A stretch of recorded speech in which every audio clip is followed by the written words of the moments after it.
कि मेरी एजुकेशन ज़रूर गवर्नमेंट स्कूल के अंदर हुई है और हिंदी माध्यम का विद्यार्थी रहा हूँ और ABCD भी है वो 6ठी क्लास के अंदर है वो पहली बार सीखी थी, लेकिन मैंने उन विद्यार्थियों को चुनौती पेश की थी और उन चुनौती को मैंने हर जगह पर है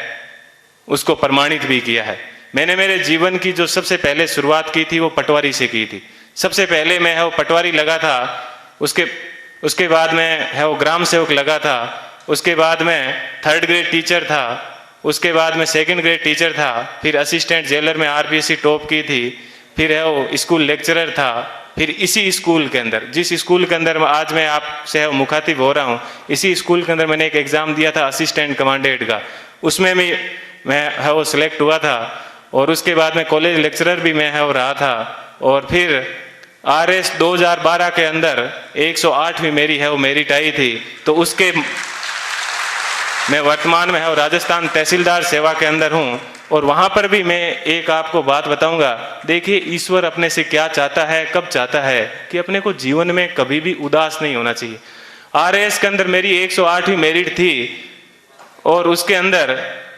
मेरे को DSP मिल रहा था, लेकिन दुर्भाग्य ऐसा रहा कि मैं है वो फर्स्ट वेटिंग में रह गया। थोड़ा सा मुझे दुख हुआ कि यार अपन फर्स्ट वेटिंग में रह गए और उसके जस्ट 1 महीने के बाद में है वो IAS का एग्ज़ाम था दिसंबर के अंदर। 4-5 दिन दुखी रहा, लेकिन मैंने कैसे ही अपने आप को मैनेज किया और देखिए दोस्तों मैनेज करने का क्या बेनिफिट मिला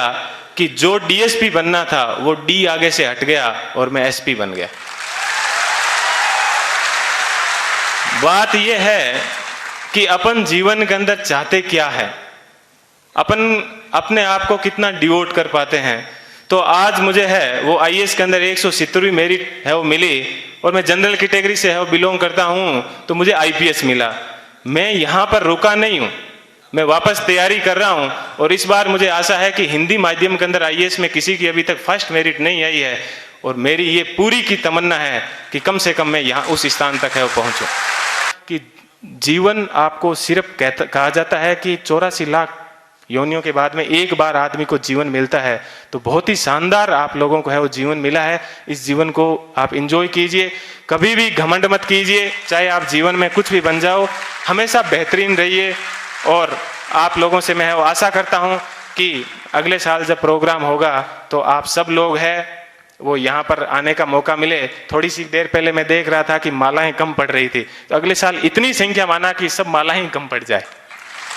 ठीक है, इतनी संख्या में यहाँ पर आना और तब इनको है और रियल खुशी होगी। इस कोचिंग संस्थान को पुनः मैं एक बार इस कोचिंग संस्थान को बहुत बहुत धन्यवाद देता हूँ। हमेशा दिमाग में एक बात ध्यान रखिएगा कि मुझे किसी मैगजीन के कवर पेज पे आना है। मुझे भी जीवन में उसी दिन खुशी हुई कि इस बार जब PD के ऊपर सब जगह पर मुझे कवर पेज के ऊपर है वो जगह मिली। ऐसी चीज हमेशा ध्यान रखना कि मुझे क्रॉनिकल PD सब जगह कवर पेज पे मिला और आज क्रॉनिकल पे प्रेम सुख डेलू के नाम से या यूट्यूब के ऊपर अनेक वीडियो चलते हैं, तो मुझे बेहद खुशी होती है। आप भी अपने जीवन में ऐसे टारगेट रखना और हमेशा युवाओं को है वो प्रेरणा देते रहना। कभी सिलेक्शन होने के बाद में ये मत कहना कि ये एग्जाम बड़ा हार्ड है, हमेशा ये कहना बहुत इजी है और यदि मैं कर सकता हूं तो आप भी ये एग्जाम है वो कर सकते हो। एक बार पुनः आप सभी लोगों को है वो